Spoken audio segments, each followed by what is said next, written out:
Thank you. So, my talk has two main parts.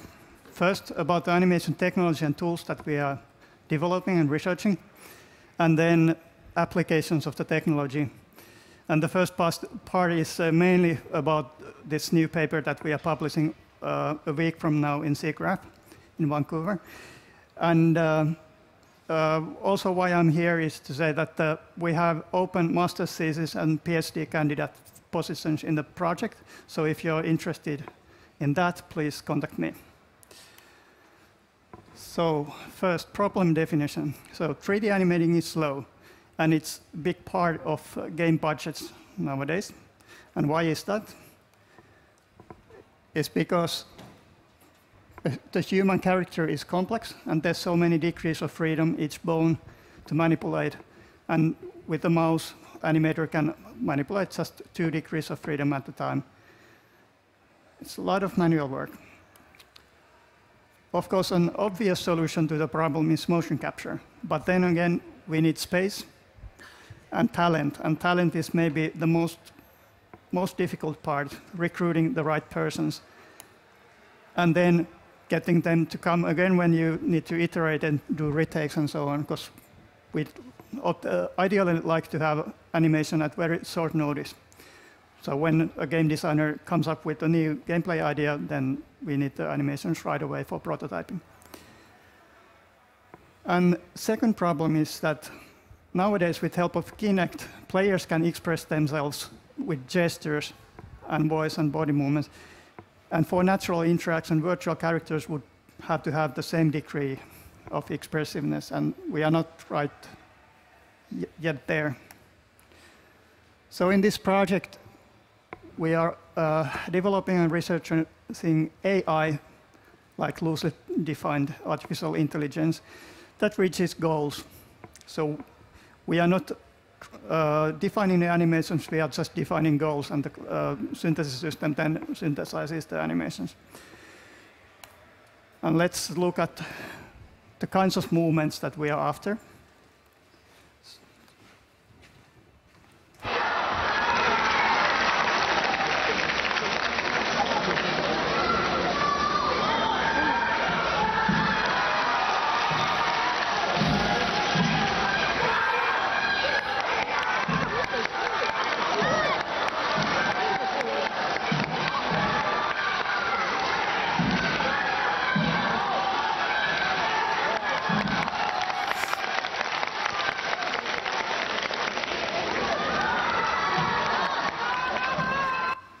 So the point here is that although some animators have the opinion that physically based, that means animation based on simulated physics, is not expressive enough, the human body is capable of incredible things, and then in a computer simulation we can of course boost things.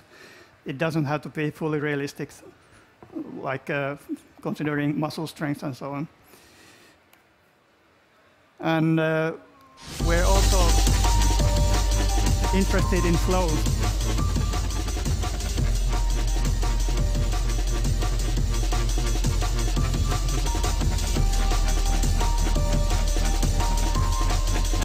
So blending the movements together in a flowing manner while not sacrificing physical plausibility, contact penetration and so on.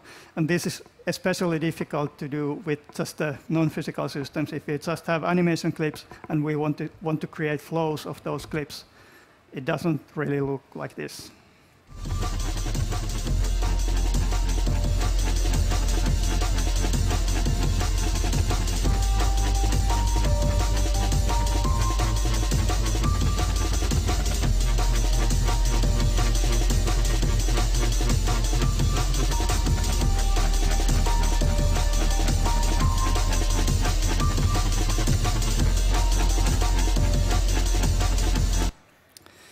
Yeah. So basically, we have a physical model of the character, and then we employ optimization and machine learning and so on to come up with control strategies for the character so that it reaches the goals. And there's, of course, a lot of previous literature and studies about this. And here's some most relevant recent ones. So first is 1-year-old by Alborno and others. This is offline, meaning that the computer uses a lot of time to synthesize just, let's say, 1 or 2 seconds of animation.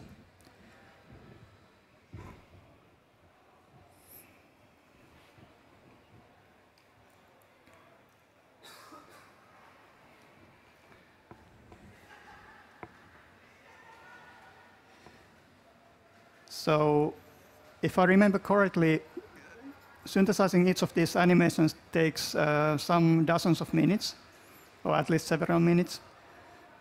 And there's some, for example, body part collisions ignored and so on, but still it's pretty impressive. It can generate a lot of variety of movements, get-ups, and also walking that is not fully natural, but anyway, this is just the same system doing everything with just the modified goal functions that are optimized.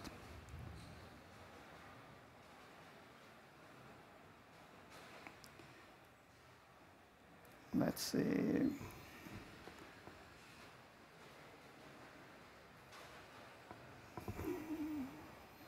I'm fast forwarding a bit.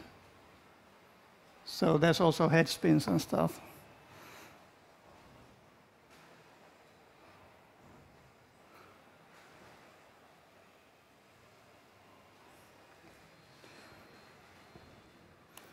Okay. Then a bit older but very relevant is this kind of online system. So this is real time.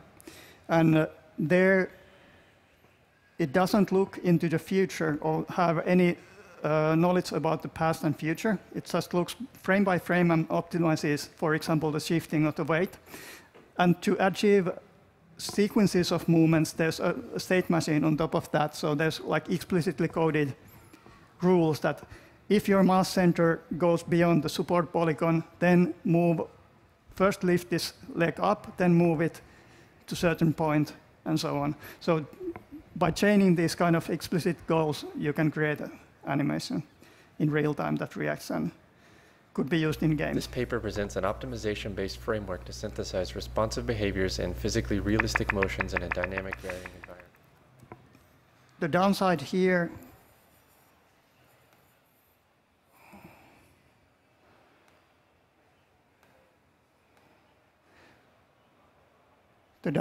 is that, for example, the walking goals, they fail when there's an obstacle blocking the foot placement.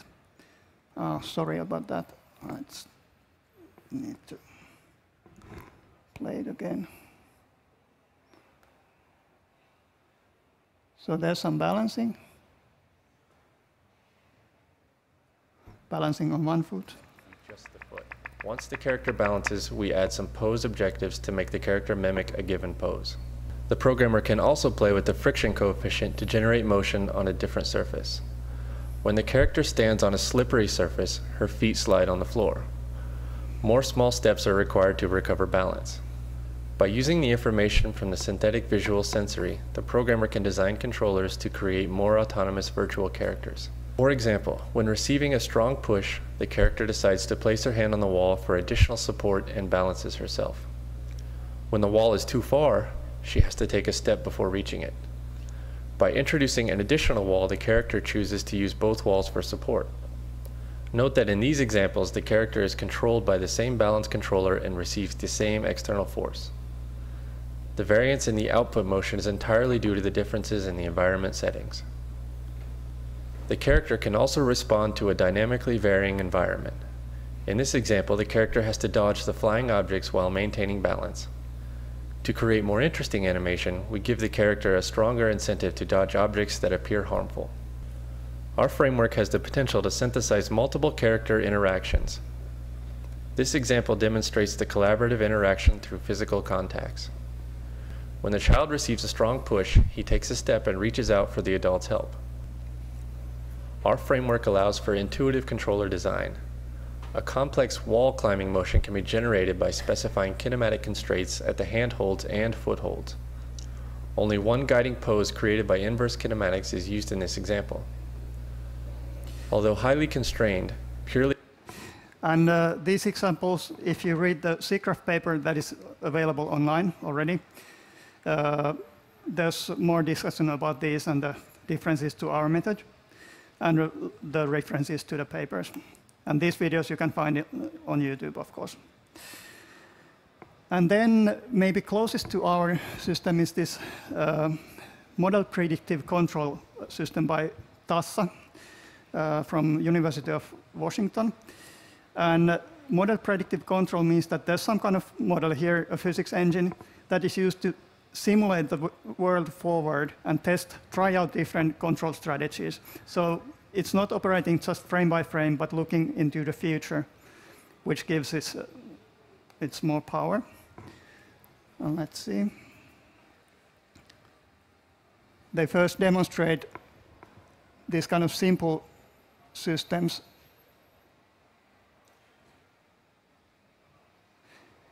And then also this biped.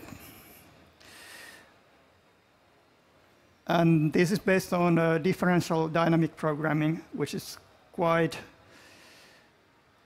complicated mathematics, so I'm not going into any of that here, but you can read that paper if you're interested. The main drawback here is that DDP is a local optimization method, so it's not working really well in a multimodal landscape that we have here. But now let's look at the industry standard. So many of you probably know endorphin by natural motion. That is kind of the test bench, if I understand correctly, for the technology that is behind Clumsy Ninja and so on. Unfortunately, I don't have an evaluation SDK of the Morpheme, the actual game engine by natural motion. I tried to get an evaluation license, but since I'm kind of competing with them, I couldn't get one. But so you can define these events like pushes, and with mild pushes it reacts okay, but then with stronger ones it loses balance, and there's no way that the character can get up then. So these are very narrowly focused controllers. So the balancer works as long as it's close to balance, but then with more extreme environments it fails. And that's also seen in Clumsy Ninja. There's a lot of pre-made animation to do all the hard stuff like punching backs and doing the trampoline flips and so on. The only procedural part is when you're dragging the character's hand and it's following. And one more previous work thing is here, an example of what you can achieve with just a few hundred lines of code in a modern game development environment like Unity. I created this Ragdoll helper script that you can get the script and the Unity project from my blog. So basically, it's fairly easy to make the character go into a ragdoll and then blend into a get-up animation if we have the animations ready, and if we can tolerate a bit of physics violations, like here, the hand penetrating the ground floor. OK, so enough about background. Now, what we have done in the SIGGRAPH paper is we have used sequential Monte Carlo to tackle this problem. That means that we are treating this optimization problem as an important sampling problem. So this is kind of, I was first using this methodology for computer vision. So we have some fitness function, fx here, that denotes the fit of the model to the image. And it is very erratic and not very well defined or smooth. So in this case, importance sampling is a viable approach. That means that we try to generate samples using this function as a probability density function, so that there's more samples at the peaks, so that they are more dense, so that it's more likely that one sample represents the optimum. And this basic sequence of Monte Carlo works like this. So we have the fitness function, then we take some samples and measure the fitness function and weight the samples like this. And then we resample, meaning that the samples with large weights, sorry, mouse is wrong way. Samples with large weights are given more offspring, and then they are mutated, and then we get, on the next frame, we get the new fitness function because the landscape changes, for example, in computer vision when the target is moving, or in animation when the world is moving and time is progressing. And then, again, we evaluate the samples, resample, and sample. And finally, the distribution of the samples follows roughly the fitness function. So there's more samples at the peak. So this is the basic idea. The mathematics behind that is fairly involved, mainly about the weighting of the samples. And that doesn't, well, I'm not going into details, but we are using here this KD tree-based sampling, which kind of helps with the weight computing. So we first start with just one sample, and then generate a new one. And now, when we generate further samples, we are using these volumes of these rectangles, or in generic case, hypercubes, as the probabilities of generating more samples inside that. So here, it's more probable that we select this one. OK, there's new sample. And we measure the fitness function, and then again, update the volumes, and so on. But now there's a problem that since we had this initial low measurement, there's low probability of getting samples here. So a large part of the optimization space, of the problem space, is unexplored. And a way to solve that is to use these Gaussian proposals that are scaled according to the hypercubes, but blend or bleed to the neighbors. So in this case, if we select this Gaussian, it's fairly probable that it will bleed here, and then the situation corrects itself. So this is kind of adaptive stochastic blurring of the target. And OK, so back to concrete things. So about this physics problem. So here's a simple toy problem. In this figure here, there's a 2D physics scene. And the goal is to get a ball to this target when you throw it from here. And so there's two possible trajectories. And here is the fitness landscape. And these colors correspond to these trajectories. So there's, on horizontal axis, there's a throwing speed, and vertical is throwing angle, if probably that way. So basically, there's these different ridges that correspond to different strategies. And in this case, there's a further constraint that we want to hit the target at a specific time, which modifies the landscape like this. And now this is where we want to generate the samples so that we get samples to each peak. And that is the result of our algorithm. And here's the moving case where the target is moved and the landscape kind of shifts and morphs. And we still want to get samples everywhere so that in each case we can find a reasonable solution. And OK, here's a 2D example, an early piece that roughly similar method I was using way back, already in 2010, I guess. So I'm moving this target, the circle, and the guy wants to get his hand in the circle. And the red line shows the prediction of the current path. So is it going to get there or not? And now it was lost for a minute, and then it found a way. OK, and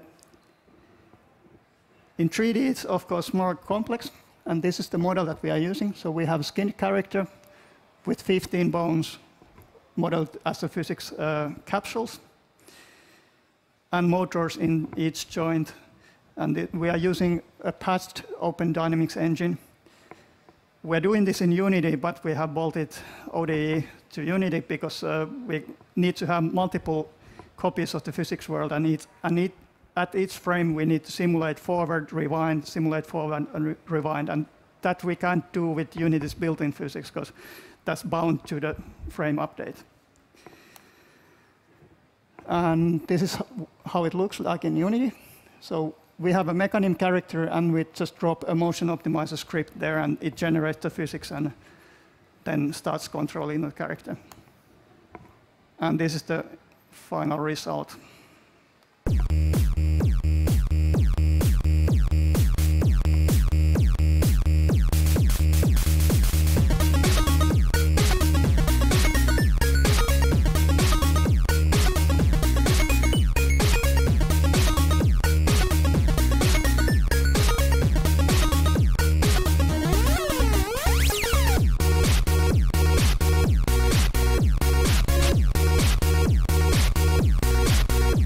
So here the fitness function just tries to guide the character to this horse stance, this ready stance.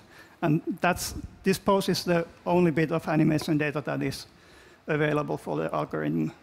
Everything else is emergent and created on the fly.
So it's not perfect yet, but it's very promising because the sequential Monte Carlo approach will now allow us to quite easily throw in training data to define the style. And also, there's a lot of further tricks to explore. So what is it useful for? Of course, one obvious thing is NPC AI, for example, in sports games. So we can create characters that really improvise movement and create emergent gameplay. And then maybe helper characters. Actually, quadrupeds are easier for this kind of system because quadrupedal balancing is so much more easier. And on the other hand, quadrupeds are much more expensive to mocap. And maybe the human eye isn't so fine-tuned in spotting out the unnaturalness, because I have to admit our system, in its current stage, it produces somewhat stiff movement. But what we are maybe most interested in is how to use this kind of technology for physically-based player character control, so avatar control. And it's extremely complex without this kind of technology. So the research question is kind of, is there anything beyond these awkward physics games like QWOP and Surgeon Simulator? So to answer that, let's analyze these games a bit, or at least look at the examples. So here is Surgeon Simulator. And why is it not playing? How many of you have seen this or played it? Great, so let's just refresh our memory a bit. So of course this is hilariously difficult game, so it's not trying to solve the problem, it's just using it for comic relief or comic effect. This kind of, yeah, direct control of the physics. And QWOP is maybe the most well-known example of this low-level direct control of a character. And let's look at the... Dude, holy fuck. I'm sorry, this is a 100-meter fucking dash, and he's in the Olympics. So I think walking and running, you should... So for those who might not know, you are using 4 keys to bend and extend each joint in the legs. And here, it's somewhat simplified, so you can actually learn to play it after a while, because it's simplified so that it's a 2D character and you're only controlling the legs, so it's not that complex. Probably learn that first before you're in the Olympics. This is fucking retarded. I'm gonna break my record. Go forward! And what's really funny is that QWOP, again, has inspired real-world movement, like this cosplay.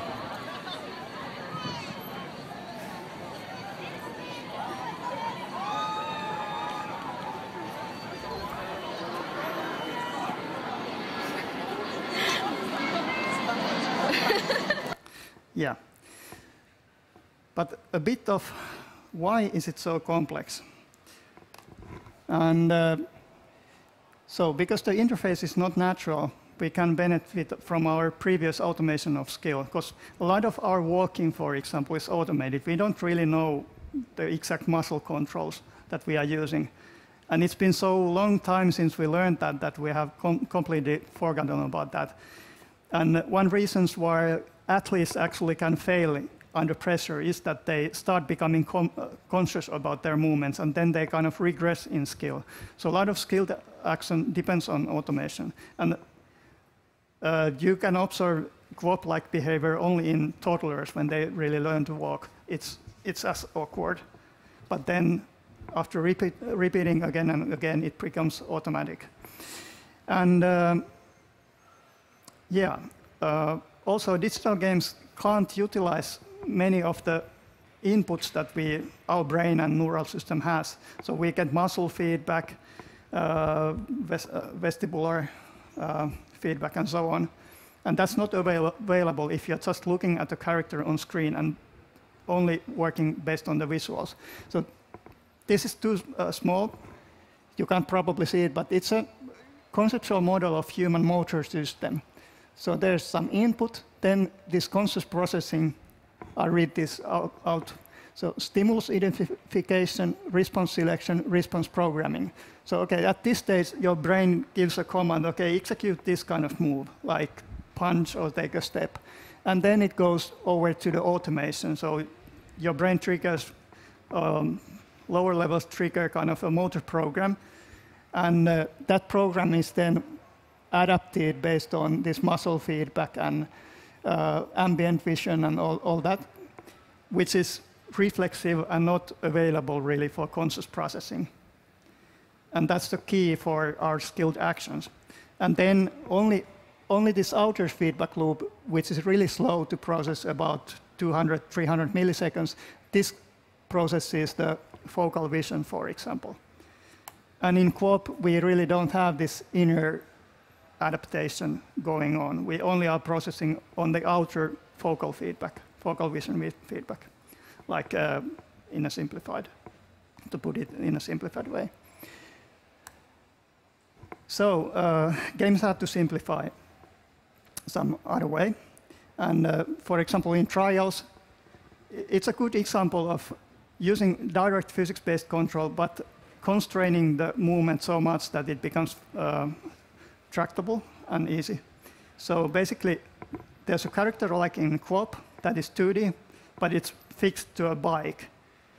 So you can't really move the legs or hands, and then the only thing is the shifting of the weight and throttle, and that's manageable for an average player.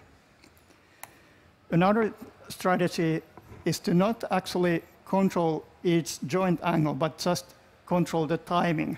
So in Backflip Madness, there's again a co-op-like character, but there's predefined poses that you trigger, or you trigger the transitions between the poses using a tap. So it's a single button game where you do parkour backflips. And it's quite a nice game and interesting in this context.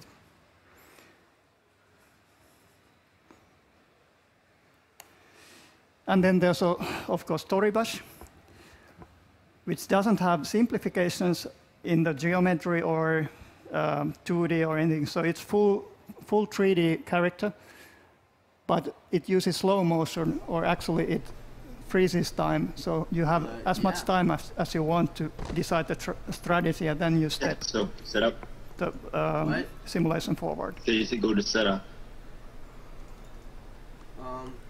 Yeah, are you there? Yeah.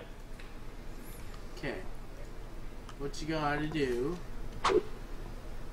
is... And it looks crazy difficult here, but snap. Since we do have a bit of time, I'm gonna forward and show some Toribas parkour. So this is created using that interface.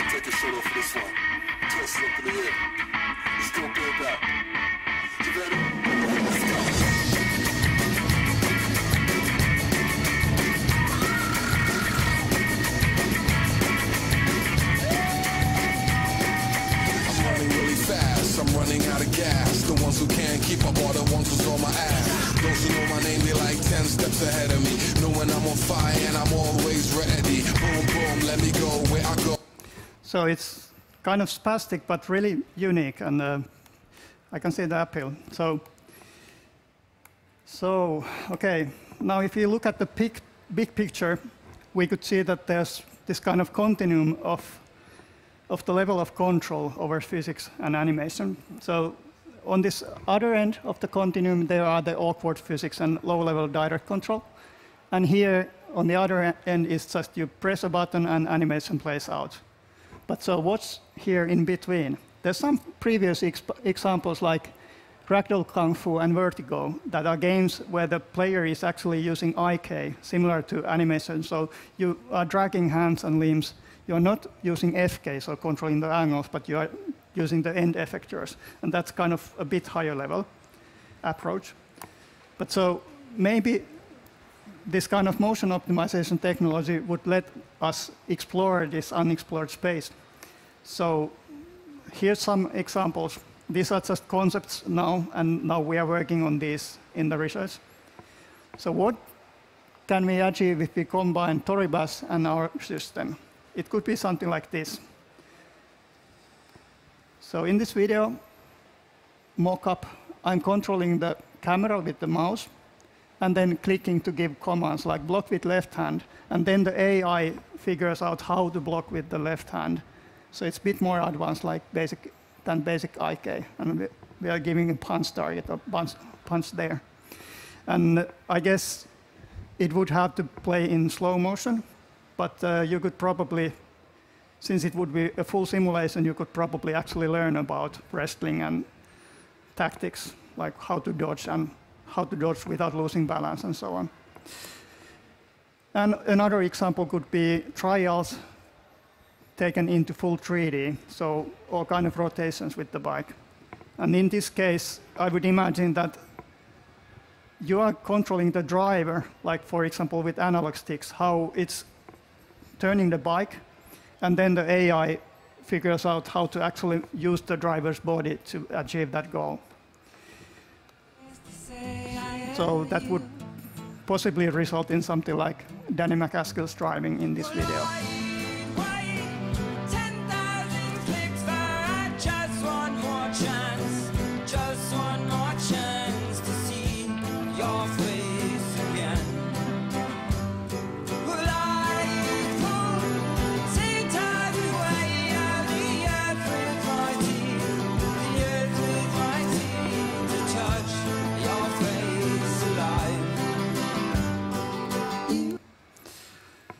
Yeah, so I'm well in time. So in summary, you have seen that there's varying levels of control, from triggering animations to low-level physics control.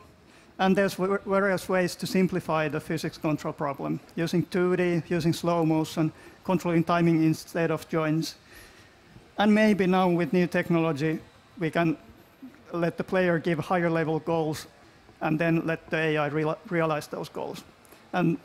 But we don't really have any concrete games, but we are working on those. And in this project, we have open PhD candidate and master's thesis positions. So if you're interested, please email me or come talk to me. And I guess that's all. Thank you.